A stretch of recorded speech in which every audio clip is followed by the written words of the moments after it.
Hello hello, c'est Mélanie de la chaîne Devenez Freelance et bienvenue dans cette nouvelle vidéo. Donc aujourd'hui, ça va être une vidéo pour les community managers. Donc si toi aussi tu es community manager, peut-être que cette vidéo va t'intéresser. Je vais te parler des 3 outils que j'utilise au quotidien pour pouvoir gérer mon activité.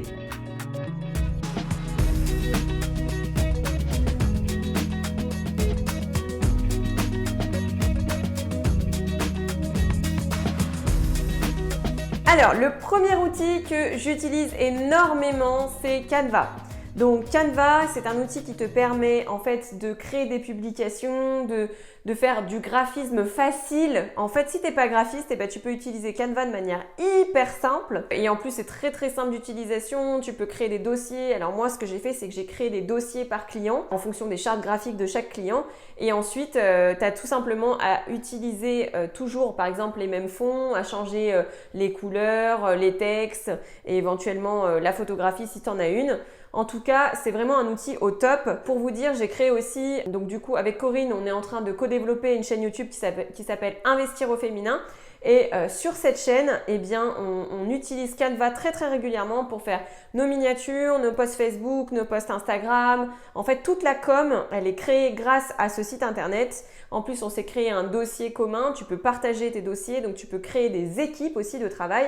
Donc, c'est la première personne qui fait partie intégrante de mon équipe, Corinne, pour ce projet Investir au féminin. Donc, si tu es community manager et que tu as envie de créer une équipe, ça peut être un super moyen d'utiliser cet outil qui est très pratique et je te le recommande. Le deuxième outil que j'utilise très souvent, c'est Outsuite. Alors c'est un outil qui est payant, ça coûte à peu près 300 € par an, il me semble, c'est ça. Parce que je l'ai payé en une fois, donc je me souviens plus trop, je crois que c'est 300 €. En tout cas, c'est un outil qui te permet de programmer les publications. Donc c'est quelque chose qui est hyper important quand tu es community manager, c'est-à-dire que si tu programmes pas tes publications à l'avance, et moi je suis pas un super exemple pour ça dans le sens où j'arrive pas encore à programmer un mois à l'avance. Généralement j'ai 2 semaines d'avance parce qu'en fait ça me permet d'avoir aussi de la réactivité. Quand les clients m'envoient un message, ah bah tiens j'ai oublié, est-ce que tu peux parler de ça? Voilà, ça me permet de pas chambouler toute la communication si je l'avais prévu sur un an. En tout cas, c'est un super outil. Car en fait, ça te permet d'effectuer ton travail pendant une plage horaire et de pouvoir programmer les publications petit à petit. Donc, tu peux vraiment dissocier ton temps de travail effectif avec les publications qui vont se programmer petit à petit et se publier petit à petit en fonction du planning que tu as réfléchi. C'est hyper important parce que sinon, tu es hyper dépendant de la publication quotidienne à telle heure, de vérifier si ça a bien été publié, de mettre les bons hashtags, de travailler sur toute la com. Moi, ce que je fais, c'est que vraiment, je me fixe des plages horaires de travail sur lesquelles je travaille sur la créativité, donc la création du contenu, qu'est-ce que je vais mettre en fonction. Donc, j'ai telle image, qu'est-ce que je vais écrire pour que ça ait le plus d'impact possible, c'est toujours ça qu'on cherche. Et ensuite, je programme ma publication à des heures qui sont, privilégiées, sur lesquelles il y a le plus de vues. Donc ça, tu peux le voir en fonction des statistiques sur Outsuite. C'est un outil qui est très puissant. Le seul hic, c'est que tu peux pas mettre des tailles d'images trop grandes. Donc si jamais tu as des photos réalisées par des photographes, il faudra réduire à chaque fois la taille de la photo. Ça, c'est la première chose. Le deuxième point à retravailler pour moi, c'est de pouvoir extraire en fait ton planning de publication, parce que moi j'ai déjà des clients qui m'ont dit est-ce que c'est possible de savoir la programmation de toutes les publications que tu vas faire. J'ai un seul client avec qui c'est arrivé, sinon les autres me font confiance, donc je touche du bois pourvu que ça dure.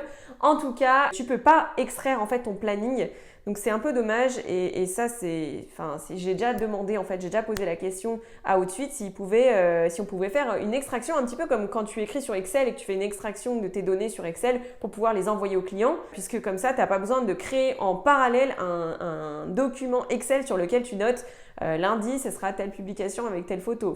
C'est un peu contraignant de faire ça, c'est clairement une perte de temps. Donc moi j'avais demandé est-ce qu'on puisse faire une extraction puisque tu publies sur Outsuite tes publications, tu les mets sur un calendrier et je m'étais dit ça serait cool de pouvoir utiliser ce calendrier pour pouvoir l'envoyer à tes clients. Malheureusement, ça c'est pas possible et le dernier truc qui est pas possible, c'est que tu peux pas faire de carrousel, notamment sur la plateforme Instagram. Tu peux publier qu'une seule photo, donc ça c'est un peu le point négatif. Mais après il faut faire avec les outils qu'on a à notre disposition. S'il y a un développeur qui passe par là et qui a envie de développer un truc, qu'il m'appelle sur cette vidéo. Je pourrais lui donner des idées. Et le troisième outil que j'utilise énormément en community manager, c'est le téléphone. Comme beaucoup de personnes, c'est l'outil numéro 1 en fait que j'utilise vraiment au quotidien. Et ça a du plus et ça a du moins parce que le téléphone c'est hyper puissant pour gérer toutes les applications, Facebook, Instagram, LinkedIn, enfin pour moi en tout cas Community Manager ça me permet vraiment de tout gérer à distance. J'ai mes photographes, mon photographe Johanna qui m'envoie toutes les photos directement sur le téléphone, je communique beaucoup avec WhatsApp aussi, je suis sur Slack, bref tout plein de plateformes que tu peux utiliser en application. Après tout plein d'autres applications notamment pour la gestion, pour l'URSSAF, enfin bref, tout plein de choses que tu dois gérer quand tu commences à être freelance, quand tu es jeune entrepreneur et quand tu es entrepreneur en général d'ailleurs, hein, voilà. Donc en tout cas, c'est vraiment un outil clé. Par contre, le gros point négatif de l'utilisation du téléphone, c'est que tu es très très vite déconcentré. Donc j'essaye de limiter en quelque sorte, quand je peux, l'utilisation du téléphone, même si c'est mon outil vraiment phare, que je l'utilise au quotidien, que je suis très très souvent dessus et ultra connectée. Mais j'essaye vraiment parfois de me détacher. Par exemple, le matin, je commence pas par prendre mon téléphone, je commence par la lecture. Ça me donne beaucoup d'idées en termes de créativité, ça me permet de développer ma créativité. Donc je commence par lire avant de prendre mon téléphone. Le soir, franchement, dès que j'ai fini ma journée de travail, j'éteins mon téléphone. Voilà, c'est un nouveau truc. Soit je vais regarder un film avec mon chéri, soit voilà, je lis. J'essaye de vraiment essayer de me déconnecter un petit peu quand même parce que sinon ça brouille tes connexions, ça brouille ta concentration et je crois que pour avancer en tant qu'entrepreneur, tu dois aussi pouvoir te concentrer à 100% sur certaines tâches. Et si tu as toujours ton téléphone et la notification qui vient, tu mets 3 plombs à te reconnecter à ce que tu étais en train de faire. Donc voilà, en tout cas c'est le troisième outil que vraiment j'utilise à fond la caisse. Et voilà, donc si tu as aimé cette vidéo, n'hésite pas à mettre un petit pouce et je te dis à très vite pour une prochaine vidéo. Salut, salut!